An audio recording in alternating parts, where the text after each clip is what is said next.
네, 이재명 대통령이 오늘 한일, 한미 정상과의 연쇄 회담을 위해 순방길에 올랐습니다. 오늘 오후에는 이시바 시게로 일본 총리와 정상회담을 가진 뒤 만찬 간담회도 이어질 예정인데요. 네, 이번 순방이 한일 관계 중대한 전환점이 될 수 있을지에 관심이 집중되고 있습니다. 자, 관련한 내용 최은미 아산정책연구원 연구위원과 함께 자세한 내용 짚어보겠습니다. 어서 오십시오. 안녕하세요. 예, 오늘 아침 이재명 대통령이 한일 정상회담을 위해서 순방길에 올랐습니다. 일단 미국보다 일본을 먼저 찾았다는 점에서 관심이 더욱 집중이 되고 있는데 이게 어떤 의미일까요? 네, 우선 이제 한국에서 처음에 대통령에 취임을 하고 다른 나라에 방문을 할 때 다자회의 계기가 아닌 정상회담만을 위해서 그 나라를 방문하는 거는 보통 미국이 일반적이었는데요. 네. 그런 차원에서 볼 때 물론 가는 도중이기는 합니다만 그래도 일본을 먼저 찾았다라고 하는 부분은 상당히 의미가 있다라고 볼 수 있을 것 같고요. 이런 부분은 이제 저는 이제 한 3가지 정도 의미가 있다라고 봅니다. 첫 번째는 이제 대외 발신이라는 차원에서 우리 정부가 일본을 중요하게 생각한다, 한일 관계를 중요시한다라고 하는 부분을 발신하는 효과가 있고요. 두 번째는 일본과의 관계에 있어서 일본에서는 이재명 대통령을 상당히 반일적인 이제 색채가 강하다라고 봐서 우려했던 목소리가 상당히 높았었기 때문에 이재명 정권과 협력할 수 있을 것인가, 그리고 신뢰 구축이 가능한가 이런 우려의 목소리가 끊임없이 제기가 됐었습니다. 그런데 이번 방일을 통해서 일본을 좀 안심시키고 그리고 양국 관계를 같이 잘해 나가자라고 하는 메시지를 발신할 수 있을 것 같고요. 예. 마지막으로는 이제 한일, 그리고 미국, 일본, 미국 이렇게 가게 되면서 한일 관계, 한미 관계 그리고 자연스럽게 한미일 관계를 논하게 된다라는 측면에서 한국이 이 부분을 주도해 가고 이러한 아젠다를 같이 이야기할 수 있게 되었다라는 측면에서 의미가 있다라고 생각합니다. 예, 그리고 또 이러한 기조가 드러났던 게 지난 광복절 경축사에서 이재명 대통령이 미래지향적인 한일 관계를 강조했고요. 또 이시바 총리도 같은 날에 일본 총리로는 13년 만에 반성을 언급을 했습니다. 그렇다면 이번 회담 분위기 조금 훈훈하게 예상을 해보면 될까요? 우선은 지금 한국과 일본 사이에 어떤 현안을 가지고 물론 우리가 항상 풀어야 하는 그런 문제들이 있긴 합니다만 지금 현재 이 순간에 현안으로서 크게 부딪히고 있는 사항은 없기 때문에 아마도 이번 그 회담에서는 우호적인 분위기가 이어질 것으로 생각이 들고요. 아마도 거기에 더해서 우리 그 대통령의 언급한 경축사에서 언급한 내용과 이시바 총리의 13년 만이었죠. 반성을 언급한 내용들이 그런 분위기를 만드는 데 기반을 형성했다라고 여겨집니다. 예. 이재명 대통령이 한일 정상회담을 앞두고 요미우리 신문, 그러니까 일본 언론과 인터뷰가 또 굉장히 주목을 받았죠. 과거사는 과거사고 협력은 협력이다라면서 투트랙 실용 외교 기조를 재확인했는데 특히 위안부 합의와 징용배상 문제는 바람직하지는 않지만 이전 정부에서 이뤄냈던 합의를 유지하겠다라는 입장을 밝혔습니다. 이건 또 어떻게 보면 될까요? 네, 이 또한 마찬가지로 위안부 합의 2015년이었고 그 이후에 있었던 모든 정권에서 기존의 합의를 유지하겠다라고 하는 입장을 밝힌 바 있습니다.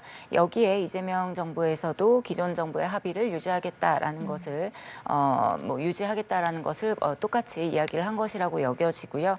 강제징용 문제 관련해서도 2023년도에 대법원 판결에 대한 해법이 나왔고 이 부분에 대해서 이재명 대통령이 취임 이후에 이 해법을 유지하겠다라고 하는 입장을 밝힌 바 있습니다. 그런데 일본을 방문하기 직전에 이 부분을 다시 한 번 더 확인을 시켜주면서 일본에서는 이 부분을 궁금해할 수밖에 없으니까요. 이 부분에 대해서 일종의 어떤 안심을 시켜주는 것도 있고 우리 정부가 앞으로 어떻게 해 나가겠다라고 하는 부분을 그 방향성을 제시해 준 것이라고도 볼 수 있겠습니다.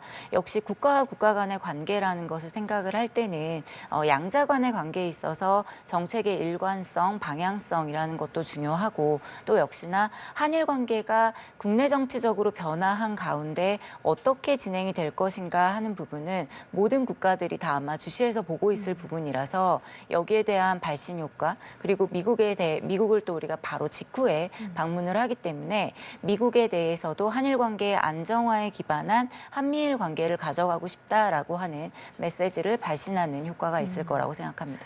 예, 그렇군요. 또 일본 방문을 앞두고 이재명 대통령이 김대중 오부치 선언을 넘어서는 새로운 한일 공동 선언을 만들고 싶다라고 밝혔습니다. 공동 선언 가능할까라고 보시는지?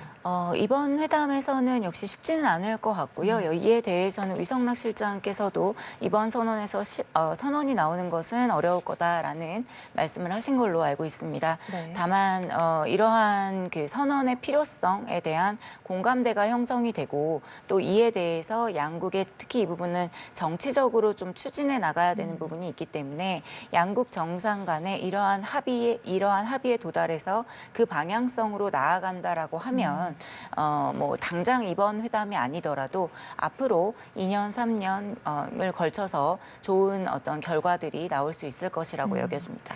예, 또 무엇보다 이번 한일 정상회담을 계기로 중단됐던 셔틀 외교가 복원될 수도 있지 않겠느냐 이런 기대감도 나오는데요. 네.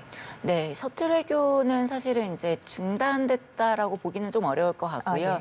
2023년도에 기시다 총리가 12년 만에 한국을 방문하고 윤석열 대통령이 12년 만에 일본을 방문하면서 중단되었던 셔틀 외교가 그때 복원이 됐고 그 이후에 기시다 총리와 윤석열 대통령 간에 굉장히 셀 수 없이 많을 만큼 13번 정도였던 걸로 기억을 하는데요. 정상회담이 계속해서 이루어졌고요. 그 속에서 이제 그 차기 정부 일본은 이시바 정부 그리고 한국은 이재명 정부에서 이 부분을 이어갈 수 있을 것인가에 대한 논의였던 것 같습니다. 그래서 유지라고 하는 차원에서 볼 수 있을 것 같고요. 이 부분은 한일 양국 정부 모두 정부의 변화와 국내 정치적인 변화에 관계없이 한일 관계를 안정적으로 가져가자. 그리고 이 과정에서 정상 간의 셔틀 외교가 중요하다라고 하는 차원의 합의가 있었다라고 여겨집니다. 공감대가 형성된 거겠죠. 예, 그렇군요. 또 이번 회담에서 경제 안보나 공급망, 또 기후 변화 등등 다양한 것들에 대한 의견이 오갈 텐데 이번 회담의 의제는 뭐라고 보시는지요?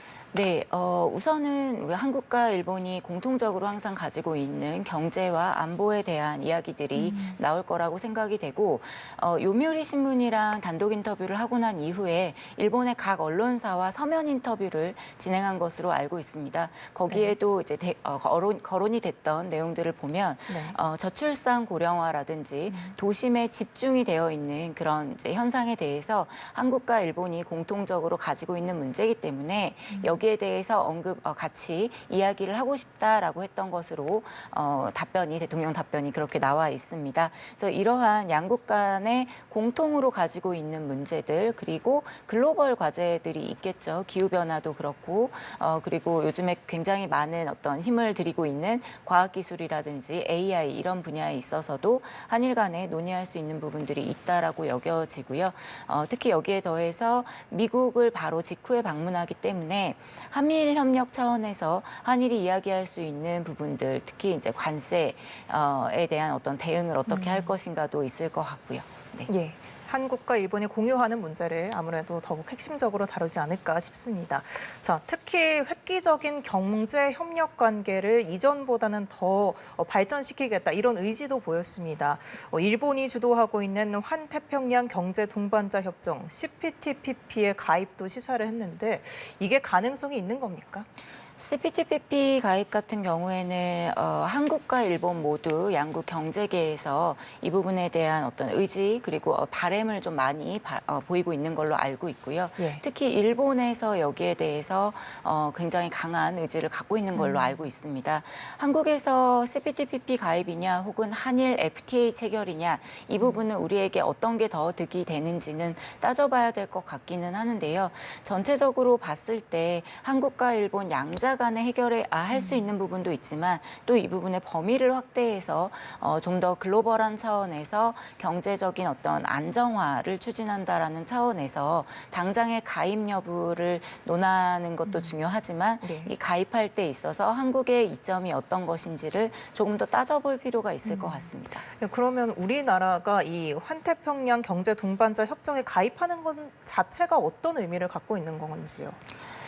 CPTPP에 가입한다라고 했을 때는 우선 경제적으로는 조금 더 공급망의 안정화라는 차원에서 이야기를 해볼 수 있을 거고요.